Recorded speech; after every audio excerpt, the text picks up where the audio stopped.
बहुत सारे क्वेश्चंस यहाँ पर आ रहे हैं कि जो अग्निवीर स्कीम है वो कब तक परमानेंट हो जाएगा। देखिए, आप अगर ऐसे सोच रहे हैं कि अग्निवीर स्कीम परमानेंट हो जाएगा तो सोचिए मत, ये कहीं भी परमानेंट नहीं होगा। इसकी जो 3 मेजर चेंजेस है जिसकी फाइनल डिसीजन 30 नवंबर 2025 तक आ सकता है, क्योंकि जो फर्स्ट बैच बाहर जाएगा वो 2026 में। अगर आप सोच रहे हैं इसी नवंबर में आ जाएगा या फिर जनवरी में आ जाएगा, ऐसा कुछ नहीं है। पहले जो स्थिति था बीजेपी की, जो वोट गिनती हुआ था जिसमें सीटें कम हुए थे, अब फिलहाल फिर से वापसली स्ट्रांग होता होता जो भी इलेक्शन अभी चल रहा है उसमें कहीं ना कहीं इनकी मेजोरिटी अच्छा आ रहा है। तो इस हिसाब से अग्निवीर स्कीम का मुश्किल है।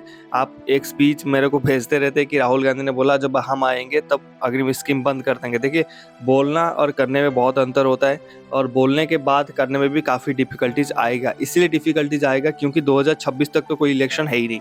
इलेक्शन है कब है? 2028 और 29 में जाके इलेक्शन होगा, ठीक है। तो इस हिसाब से जब इलेक्शन होगा तो वहाँ पर क्या है, मान लीजिए कांग्रेस पार्टी आ गया, ठीक है। आने के बाद जो भी अग्निवीर 2026 में पेंशन आउट हो जाएंगे, सॉरी डिस्चार्ज आउट हो जाएंगे, 27 में हो जाएंगे, 28 में हो जाएंगे, 3 साल जो 75% आउट हो जाएंगे, फिर वो भी कहीं ना कहीं हड़ताल करेंगे कि हमें वापस भर्ती दिया जाए। तो कहीं ना कहीं वो उसको फिर इंडक्ट करना वापस 3 साल के बाद, एक बंदे को फौज में लाना, फिर उससे ड्यूटी करवाना काफ़ी मुश्किल हो जाएगा। तो वो तो आगे की बात है, फ्यूचर की बात है।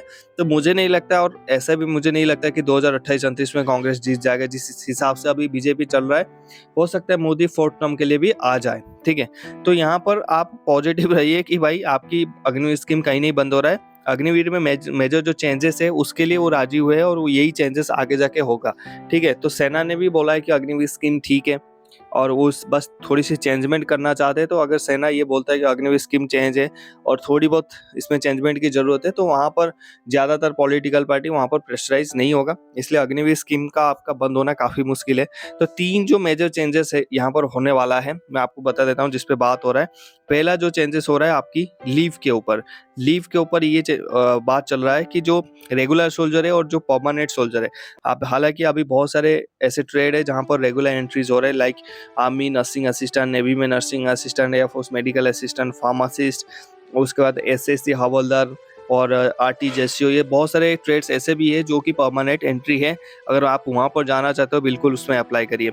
तो अग्निवीर में और परमानेंट जो सोल्जर्स एंट्री हो रहे हैं एक ही डेट में, एक ही साथ, एक ही ईयर से एंट्री हो रहे हैं, तो उनकी जो लीव को लेके डिफरेंशियस क्रिएट नहीं होना चाहिए। अभी फिलहाल देखिए होने वाला क्या होना चाहिए। देखिए मैं तो मानता हूँ कि अगर एक रेगुलर सोल्जर्स को जो उसी के साथ एंट्री कर रहा है, अगर उसको 90 डेज मिल रहा है, और तो अग्निवीर को 30 दिन नहीं, उसको 90 डेज मिलना चाहिए, और ये उसकी हक है, उसको बिल्कुल मिलना चाहिए। 90 डेज को हकदार है, क्योंकि उसी के साथ में भर्ती हुआ, उसी के एयर में भर्ती हुआ बंदे को 90 दिन मिल रहा है, तो उसको 30 दिन कहीं इसमें कहीं ना कहीं ये चीज़ें नहीं होना चाहिए, इतने डिफरेंसेस नहीं होना चाहिए। मैं तो बोलता हूँ छुट्टी के मामले में किसी के अंदर नीचे ऊपर नहीं करना चाहिए। लेकिन अभी प्लान क्या चल रहा है वो आपको बता देता हूँ। 30 दिन के जगह 60 दिन का प्लान चल रहा है कि जो अग्निवीर है हम साल में उनको 60 दिन छुट्टी देंगे, यानी 2 महीना छुट्टी देंगे। लेकिन हालांकि होना चाहिए 3 महीना। हम भी यही डिमांड करते हैं कि 3 महीना हो जाएगा तो अच्छी बात है, क्योंकि फौज में ऐसा नहीं है कि प्राइवेट कंपनी 8 घंटा ड्यूटी किया, 2 घंटे की ओटी किया और बैग उठाया चल दिया, ऐसा नहीं है। फौज में अभी आपको बोलेंगे चलो भाई अभी चलना पड़ेगा, वहाँ पर ये नहीं देखा जाता कि you are coming from Agniveer और रेगुलर ट्रेड, ठीक है। देश की हालत खराब है, ऑपरेशन है, तो चाहे अग्निवीर हो जो भी है वो जाएगा ही जाएगा, यूनिफॉर्म पहना है। तो वहाँ पर अगर ये सारी चीज़ें मतलब नहीं देखा जा रहा है, डिफरेंस वहाँ पर नहीं है, तो इनकी जो फैसिलिटीज़ है वहाँ पर नहीं दिखना चाहिए। तो यहाँ पर डेफिनेटली प्लान 60 का चल रहा है, लेकिन अपना तो डिमांड है 90, लेकिन कौन सुनता है। तो जो आपको प्लान चल रहा है मैं आपको बताना चाहूँगा, चेंजमेंट जो चल रहा है वो चीज़ों में बता रहा हूँ। 30 का जो छुट्टी है वो 60 दिन हो जाएगा कुछ दिनों में, मतलब अगले साल नवंबर तक, दिसंबर तक लास्ट है, आपकी जो छुट्टी है वो 30 से बढ़कर 60 हो जाएगा, ठीक है। सेकेंड जो मेजॉरिटी चेंजेस क्या चल रहा है, बात चल रहा है कि आपकी सैलरी स्ट्रक्चर अभी 30,000 पर मंथ है जो अग्निवीर को मिल रहा है, और उसी के साथ में भर्ती हुआ एक बंदे को मिल रहा है 45,000, 48 मिलते हैं, हम 45 यहाँ पर कैलकुलेट करेंगे। तो यहाँ पर गवर्नमेंट उसको दे रहा है 21,000 रुपया, ठीक है। और साथ में जो रेगुलर सोल्जर है उसी के साथ भर्ती हुआ गवर्नमेंट उसको हाथ में 45,000 ही देता है, ठीक है। बाकी जो डिडक्ट होता है उसकी मनमर्जी का है।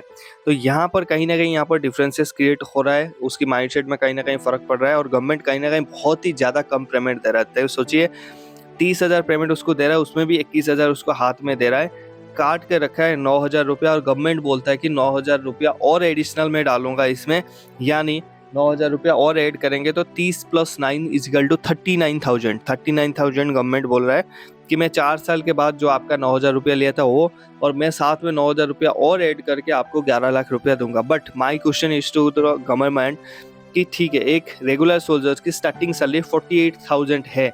अगर हम कैलकुलेट किया, हम प्रीवियस वीडियो में इसका पूरा डिटेल में बात किया, बेसिक पे से लेके डीए, टीपीटीएल, एचआर, एवरीथिंग हमने कंपेयर करके 48,000 निकाला है। हम 3,000 माइनस भी कर देते हैं, 45,000 को राउंड फिगर भी लेके चलते हैं, तो 39,000 आप एक सैलरी दे रहे हो, ये भी मान लेते हैं। उसके बाद भी आपको 6,000 रुपया आप बचा रहे हो एक कैंडिडेट के ऊपर। एक महीने के ऊपर आप 6,000 रुपया बचा रहे हो, जबकि हम 3,000 और छोड़ रहे हो। अगर उसको भी कैलकुलेट करेंगे तो 9,000 रुपया बचा रहे हो, और 9,000 में आप कर लीजिए कितना, 12 क्या एक ईयर होता है, तो 48 मंथ इंटू लगभग 10 कर लीजिए। 5 लाख गवर्नमेंट, 4.5 लाख के आसपास गवर्नमेंट एक कैंडिडेट के ऊपर ये तो बचा रहा है हर साल। मतलब जो 4 साल होगा उसमें 4.5 लाख के आसपास गवर्नमेंट उसमें भी बचा लेगा, ये जो 9,000 देने के बाद भी। ठीक है, सोच रहे हो? तो यहाँ पर कहीं ना कहीं बहुत ज्यादा डिफरेंस है। तो यहाँ पर मतलब हमारा डिमांड तो यही है कि अगर इनको 48 मिल रहा है तो इनकी भी स्टार्टिंग 48, इनको भी डीए अगर 2 बार बढ़ रहा है साल में, तो 4 साल तक उनकी भी हर साल डीए 2% बढ़े। इनकी अगर बेसिक पे में 3% की इंक्रीज हो रहा है, उनकी भी होता जाए। ठीक है, वो भी सोल्जर है, ये भी सोल्जर है। लेकिन अभी प्लान क्या चल रहा है? प्लान ये चल रहा है कि आपकी जो सैलरी है, जो आपको 30,000 रुपया मिल रहा है, इसको बढ़ा के 40,000 करने की यहाँ पर प्लान चल रहा है। इसको थोड़ा सा आपकी जो वेतन है उसको बढ़ाने की कोशिश कर रहा है। लेकिन अगर भी 40,000 होगा और गवर्नमेंट आपको हाथ में 30,000 देगा, 10,000 बचा के, फिर भी आपका कहीं ना कहीं उस टाइम जो रेगुलर सोल्जर की एक सैलरी होगा 50,000 रुपया, फिर भी गवर्नमेंट को 10,000 का फायदा होगा।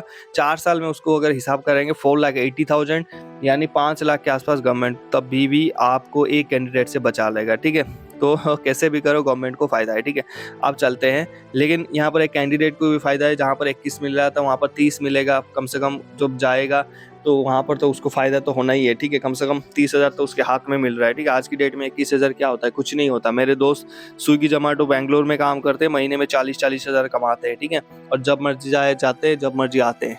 ठीक है, ये फ्लेक्सिबिलिटी भी है। ये दूसरा चेंजेस आपका हो गया। पहला चेंजेस आपका हो गया कि आपको छुट्टी जिस हिसाब से मतलब दे रहे हैं उसको 60 दिन करने का प्लान चल रहा है। आपकी जो वेतन है आपको वो जो बढ़ाने की 40,000 करने की प्लान चल रहा है। तीसरी क्या प्लान चल रहा है? तीसरी आपकी सर्विस इंक्रीज को लेके चल रहा है।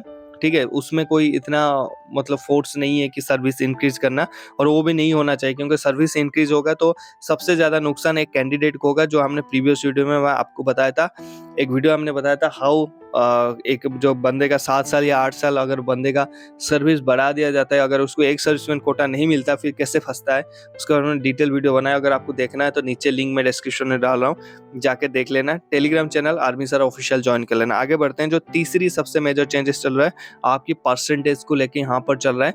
जो यहाँ पर सेना डिमांड किया है कि 50% इसको करना चाहिए। जो 25% गवर्नमेंट ने किया था, यहाँ पर सेना ने पहले प्लान दिया था 75% रखेंगे और 25% को आउट करेंगे, एज पर जो बुक में लिखा था जनरल MM नरवाने ने। तो वहाँ पर इन्होंने क्या किया, उल्टा कर दिया, 25% को रख लिया और 75% को आउट करने की प्लान दे दिया। ठीक है, तो यहाँ पर जब फीडबैक आया, जब सारे चीज़ें हुआ, यहाँ पर प्लान यही चल रहा है कि 50-50 करेंगे। पहले तो बात चल रहा था कि 60 से 70% रखेंगे और सिर्फ 30 से 25% को आउट करेंगे। लेकिन अभी जो इतना स्ट्रॉन्ग बन के जो चीज़ें आ रहा है, कल भी एक मैंने वीडियो डाला था, उसमें आपने वो वीडियो देखा होगा आर्मी अफसर की, तो वहाँ पर ये प्लान चल रहा है कि 50-50 करेंगे। 50-50 करेंगे आपकी, वहाँ पर 50% को रखेंगे। पहले 4 साल हो जाएगा, सारे को आउट करेंगे। करने के बाद फिर वहाँ से वॉलंटरी फॉर्म भरवाएंगे कि कितने आप ऐसे हैं जो फौज में नौकरी करना चाहते हैं, जितने भी भरेंगे उसकी 50% आपकी मतलब वो आपके हिसाब से रखेंगे। मतलब मान लीजिए इनकी जो प्लान है 1 लाख का प्लान है, हर साल ये भर्ती कराएंगे, उसमें से 50,000 अग्निवीर को परमानेंट किया जाएगा और 50,000 को आउट कर दिया जाएगा। ये फिक्स प्लान है। अब ये 4 साल के बाद देखना पड़ेगा कितने लोग इसमें फॉर्म अप्लाई कर रहे हैं वापस वॉलंटियर के लिए, लेकिन इनको रखना है 50,000 के आसपास। लेकिन एज पर मैं आपकी भर्ती की हालत बता दूं, ये जो 1 लाख की पोस्ट ये बता रहे, अभी तक तो 1 लाख पोस्ट की भर्ती नहीं हुआ, 2-3 साल हो गए, ये 50,000 से ज़्यादा भर्ती अभी तक नहीं हुआ। अब देखने वाली बात है कि आगे ये क्या चीज़ें चेंजेस करते हैं, क्योंकि इनकी एक प्लान और भी है। जो सेना की स्ट्रेंथ 14.5 लाख था, उसको भी 12 लाख में लाने की की प्लान है। तो देखते हैं आगे जाके इसमें क्या-क्या चेंजेस हो रहा है। क्या आप इस डिसीज़न से खुश हैं? क्या और चेंजेस चाहते हैं आप नीचे कमेंट सेक्शन में बताइए। शेयर करिए हमारे वीडियोज़ को। मिलते हैं नेक्स्ट टॉपिक में। जय हिंद।